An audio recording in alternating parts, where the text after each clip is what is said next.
Marius Charbonnet avait des particularités. C'était un homme qui était assez sportif. Il était capitaine à l'armée. Il avait l'habitude justement de prendre les décisions et de se faire obéir.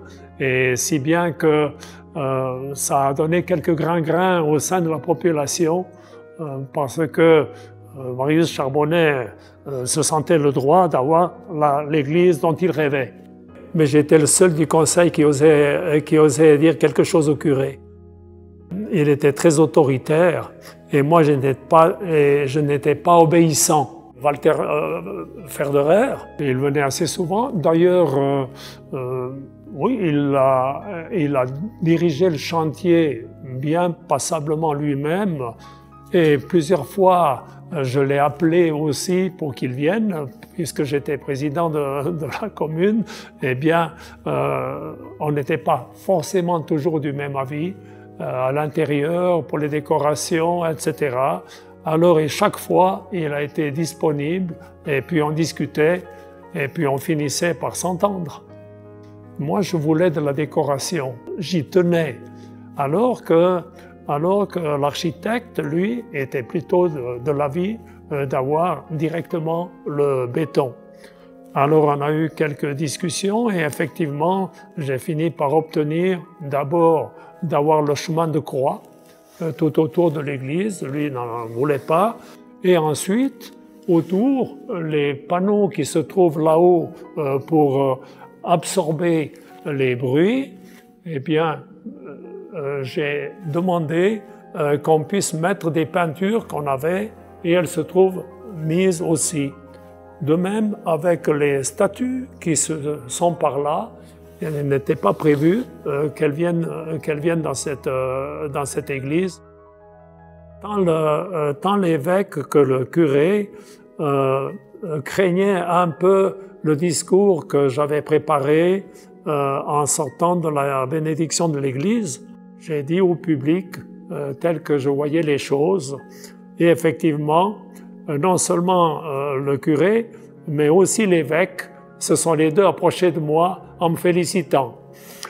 Alors, pourtant je n'ai pas menti, pas du tout, mais on voyait les choses un petit peu différemment. Il y a l'autorité communale et puis il y a l'autorité de l'Église.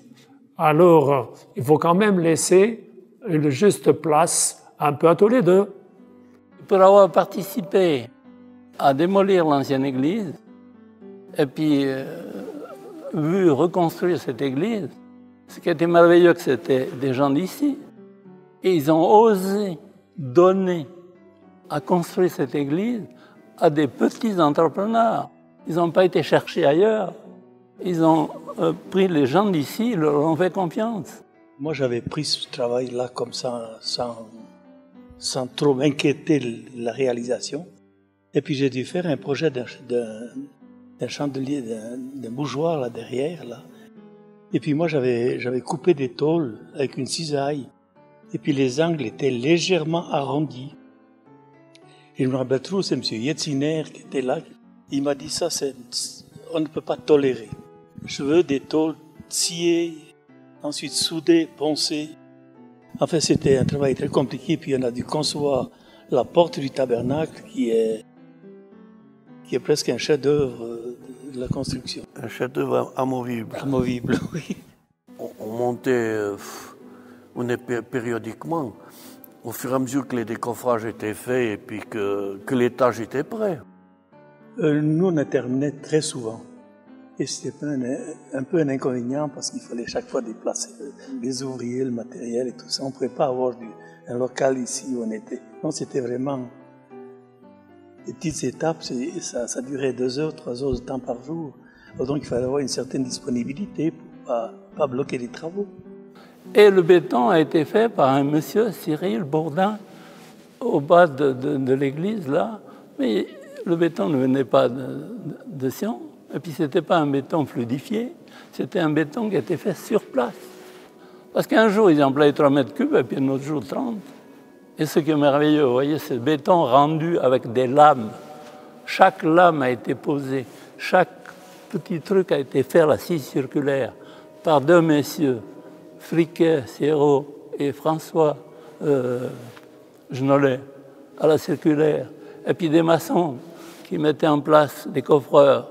Puis après, il fallait mettre du béton dedans. Il fallait mettre des tuyaux, des écoulements, des fils électriques, tout ça. Un travail comme ça, conduit par un contremaître, Marcel Héritier. Il n'avait pas fait de grandes études, mais il a mené ce chantier. Et puis il y avait des reprises de béton d'une année à l'autre. Heureusement qu'à la base, ils avaient fait une maquette. Dans les plans qu'on avait avec tous ces angles et tout ça, on était pratiquement perdus. Et puis heureusement, on avait un contremaître, M. Marcel Héritier, qui lui nous aidait à trouver les endroits, parce que quand on nous présentait les plans, est-ce que c'est là-bas, est-ce que c'est ici? Et puis moi dans le sanitaire, c'était surtout, on devait descendre dans les pillets, les colonnes les eaux pluviales. Et c'était très difficile parce qu'on devait venir le matin à 10 heures, parce que sinon ils avaient ferraillé, on ne pouvait plus poser les tuyaux. Et puis ensuite ils coffraient et bétonnaient, puis on montait par étage, comme ça, chaque fois qu'ils nous appelaient. On n'a jamais travaillé dans des constructions aussi complexes que celle-là, hein. Parce que des constructions comme celle-ci, il faut dire que dans une vie, nous on a eu la chance d'en avoir une, mais il n'y a pas beaucoup d'artisans qui ont la chance d'avoir participé à une construction aussi importante. Nous, à l'âge qu'on avait, comme tu dis, je pense qu'on s'habituait à tout. Les travaux, pour nous, c'était juste normal. Les messes à la salle de gym, je pense que c'était un petit peu plus moderne qu'à l'église, où finalement, je ne sais pas si tu t'en souviens, toi, s'il y avait les femmes d'un côté, les hommes de l'autre, mais c'était une vieille église, et la salle de gym, tout à coup, tout était plus moderne. Les travaux, ils ont duré 4 ans, et c'est comme tous les travaux, on s'habitue. Moi, je me rappelle, j'ai un petit souvenir parce que le printemps, on était au Mayen avec ma grand-mère. Quand on descendait à pied, c'était une semaine après ou 2 semaines, on voyait l'évolution du gros œuvre. C'était assez intéressant. On disait, ça nous semblait que ça allait très vite à cette période-là. Après, voilà, on s'habitue aux travaux qui se passent dans le village. Et puis on avait l'église à la salle de gym. Le chantier de l'église, pour nous, entre 8 et 10 ans qu'on avait, effectivement, c'était une attraction. Moi, je me souviens qu'on passait notre temps à regarder la grue tourner depuis la fenêtre de la cuisine. Mais à part ça, le chantier, c'est surtout du bruit. C'est les marteaux qui tapaient ces clous des planches, et c'était le vibreur à béton. Maintenant, chaque fois qu'on passe à côté d'un chantier, il y a ce beau-là qui est vraiment incrusté dans notre mémoire. Ouais, moi je me rappelle plutôt c'est qu'on s'amusait dans l'église, il y avait plein de cavernes, plein de tunnels, alors on en a tourné dedans dans ce clocher dans l'église. Je me souviens aussi très bien de la montée des cloches. Et je pense que c'était ton papa au volant du camion on nous avait fait croire qu'il fallait qu'on mette toute notre énergie à tirer cette corde.